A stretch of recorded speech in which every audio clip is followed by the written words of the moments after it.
Assalamualaikum warahmatullahi wabarakatuh. Selamat siang para mahasiswa. Gimana kabar Anda hari ini? Semoga Anda hari ini dalam keadaan baik, dalam keadaan sehat, dalam keadaan dilindungi oleh Allah Subhanahu wa Ta'ala, dan dalam keadaan tetap di rumah saja, sehat walafiat gitu ya. Dan tetap semangat untuk belajar meski melalui online. Baik, para mahasiswa, pada minggu yang lalu kita telah mempelajari tentang strategi bimbingan karir dengan memahami karakteristik pribadi atau kepribadian seseorang dengan Anda melakukan uji atau tes kepribadian diri. Baik, kita lanjutkan dengan bagaimana strategi bimbingan karir. Dan pertemuan hari ini kita akan menguji nantinya dan memahami karakter fisik. Kita akan bicara tentang karakteristik fisik, karena fisik juga mempengaruhi karakteristik seseorang. Baik, fisik merupakan faktor penting yang dijadikan dasar pertimbangan dalam mengambil keputusan untuk berkarir atau bekerja. Ada beberapa syarat fisik sebelum orang itu mendaftar untuk bekerja, untuk berkarir pada bidang-bidang tertentu. Artinya fisik menjadi pertimbangan penting dalam pemilihan karir atau bekerja. Yang kedua adalah faktor fisik yang perlu dipahami, antara lain tinggi badan, berat badan, bentuk tubuh, dan kesehatan tubuh. Yang ketiga, pentingnya faktor fisik berkaitan dengan berbagai variabel diri seseorang yang dapat berpengaruh pada perkembangan seseorang. Yang keempat, hampir semua bidang pekerjaan mensyaratkan adanya kriteria faktor fisik tertentu. Contoh misalnya orang yang bekerja pada bidang teknisi otomotif, tentu persyaratan salah satunya adalah kesehatan mata.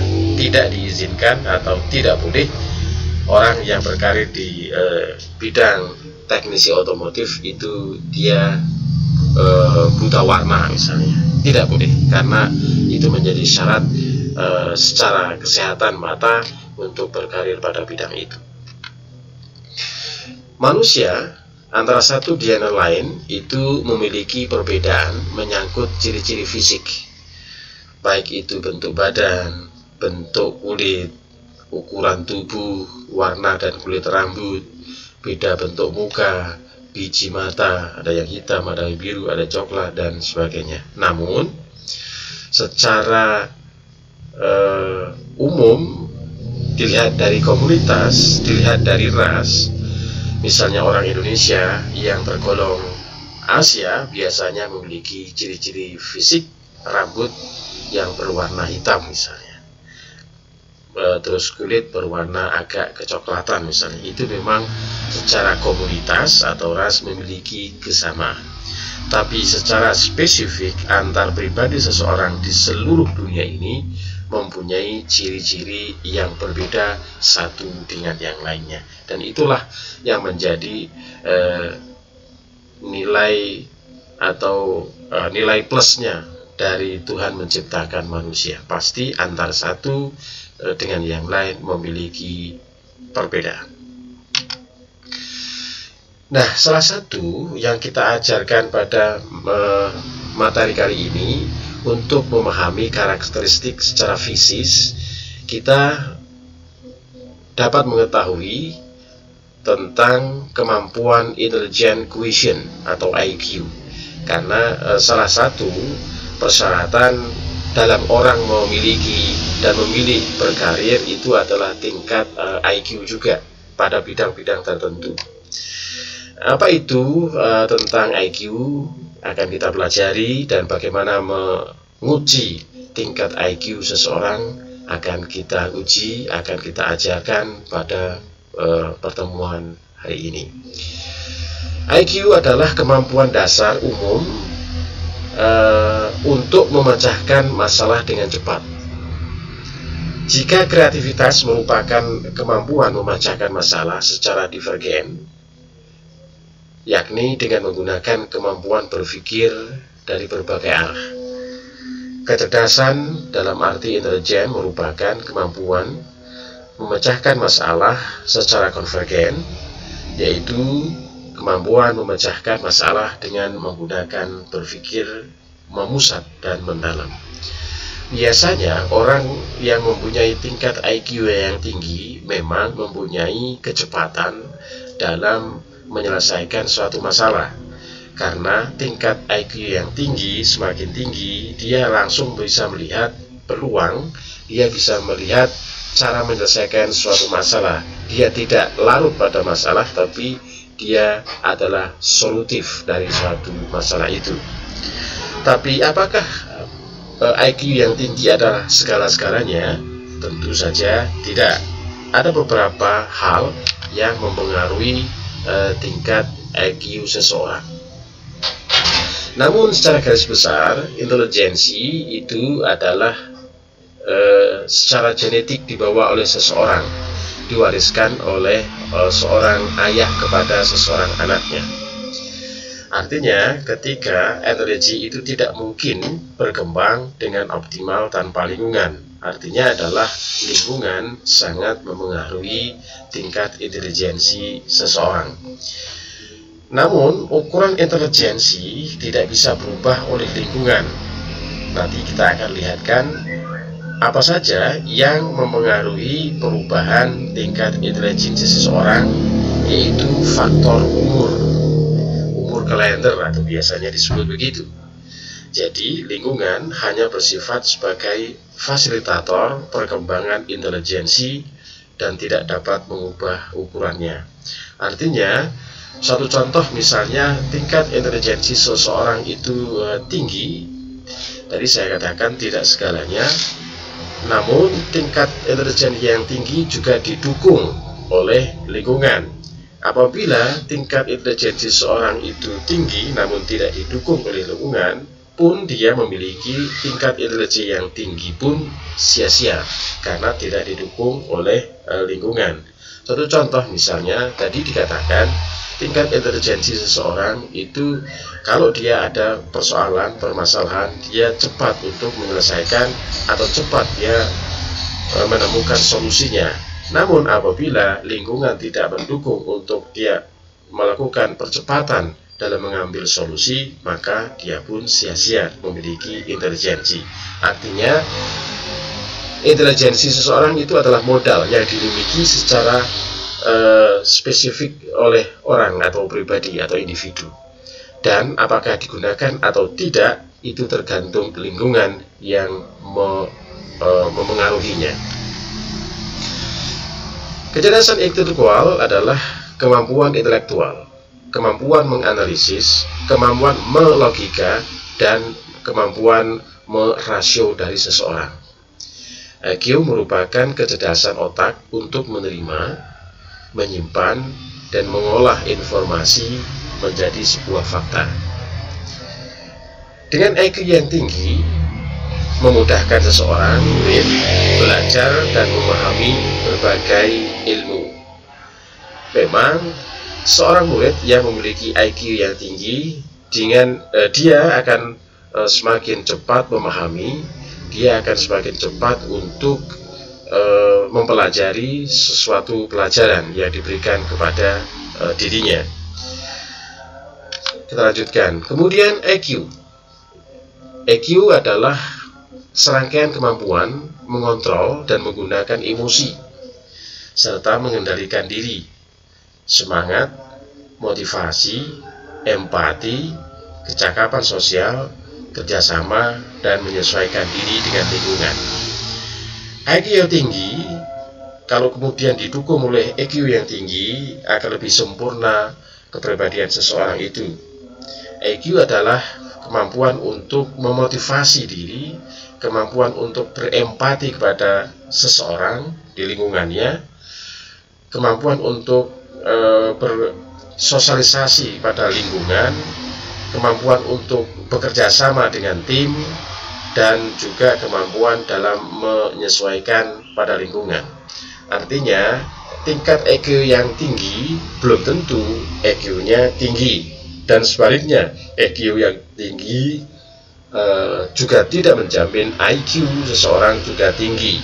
Tapi apabila seseorang itu memiliki IQ yang tinggi, kemudian memiliki EQ yang tinggi pula, maka sempurnalah orang itu, yaitu tingkat kecerdasan yang tinggi, tingkat menyelesaikan masalah yang tinggi, tingkat penyesuaian terhadap pembelajaran tinggi, kemudian dia punya semangat yang tinggi, mempunyai motivasi yang tinggi, mempunyai kerjasama dengan tim yang tinggi. Alangkah idealnya.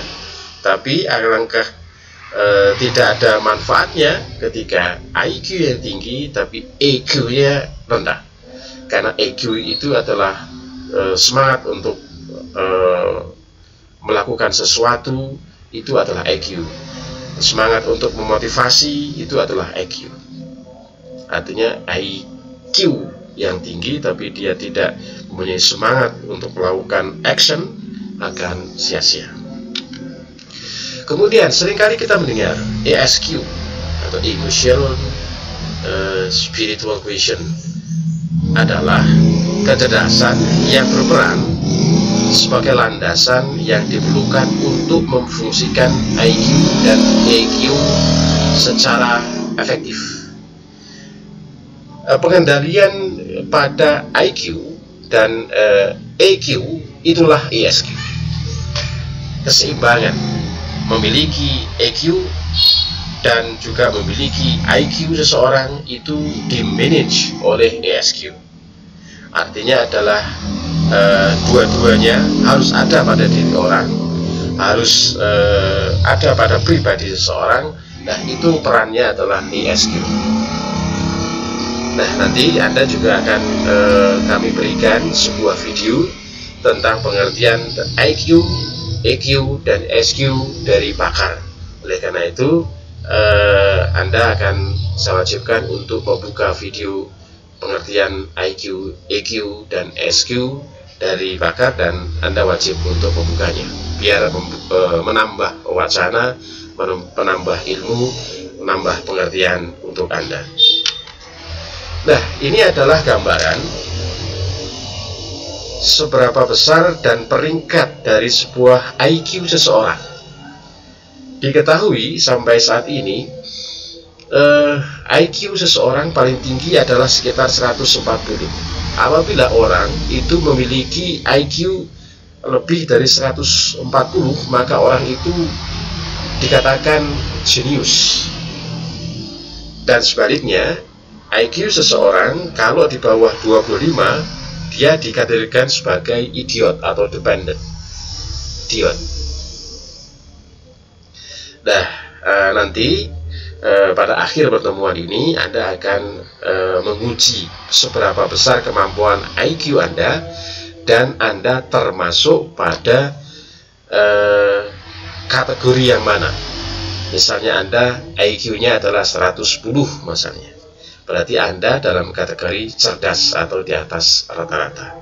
Misalnya Anda mempunyai IQ 96 misalnya, yaitu Anda dalam keadaan normal, karena 90 sampai 110 IQ itu dikatakan normal atau average atau rata-rata, gitu ya. Dan tadi saya katakan bahwa IQ itu sangat berpengaruh, sangat dipengaruhi oleh umur seseorang.